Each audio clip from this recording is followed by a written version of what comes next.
Listen to part of a lecture in a world history class. Now, according to Chinese legend, the first person to drink tea was a Chinese emperor who lived nearly 5,000 years ago. This emperor was, you could call him an amateur scientist, and he wisely required all drinking water to be boiled for hygiene. So once, when visiting some distant part of his empire, he noticed that a breeze had blown some leaves into his pot of boiling water, and these leaves turned the water kind of brown. So, would it be your first impulse to drink this? Probably not. But he thought the resulting brew smelled pretty good, and in the name of science and discovery, he tasted it, and the practice of drinking tea was born. Well, a good story, but actually we cannot say with any certainty just who first discovered how to make tea. We can be confident, though, that the Chinese have been using it in some form for close to 5,000 years. And from those earliest times, more and more tea was cultivated to meet the growing demand, and tea became an important part of the economy of China. In fact, it was formed into sort of bricks and used as a common type of currency for trade. But its effect on Chinese culture was even more profound. Tea became extremely popular in China, and scholars even wrote works discussing how to grow tea, prepare it, drink it, really championing tea. One of them saying it was like the sweetest dew of heaven. Now, recommendations like this could only add to its huge popularity there. But tea was also spreading throughout Asia. In Japan, perhaps even more than in China, tea became a major cultural symbol and one of refinement, of etiquette and aesthetics.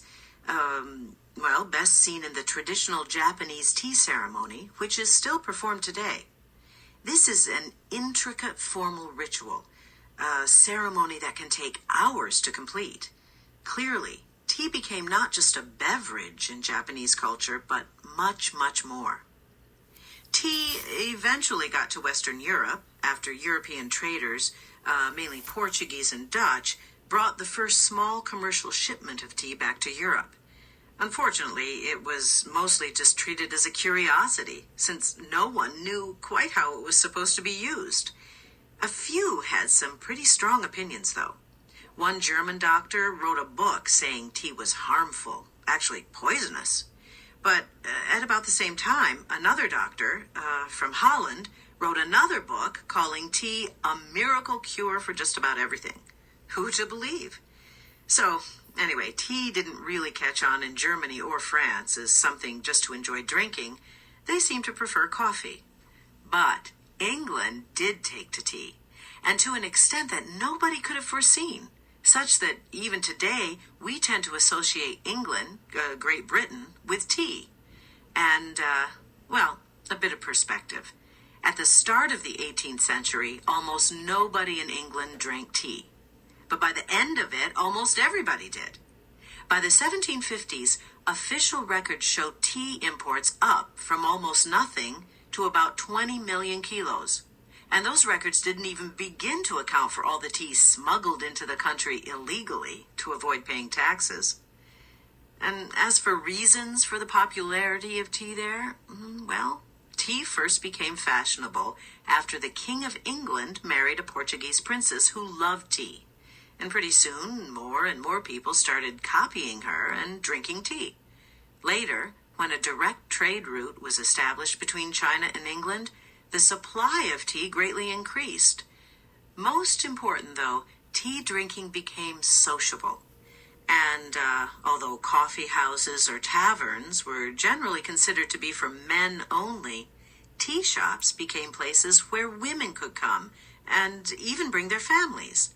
And soon there were tea parties, books on tea etiquette, and even tea gardens, parks filled with lights and walkways and venues for musical performances, places where people of all social classes could go to drink tea and socialize.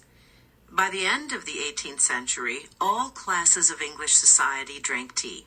From royalty to common workers, tea became a staple of everyday life, part of the common culture and traditionally considered by many the very mark of being English.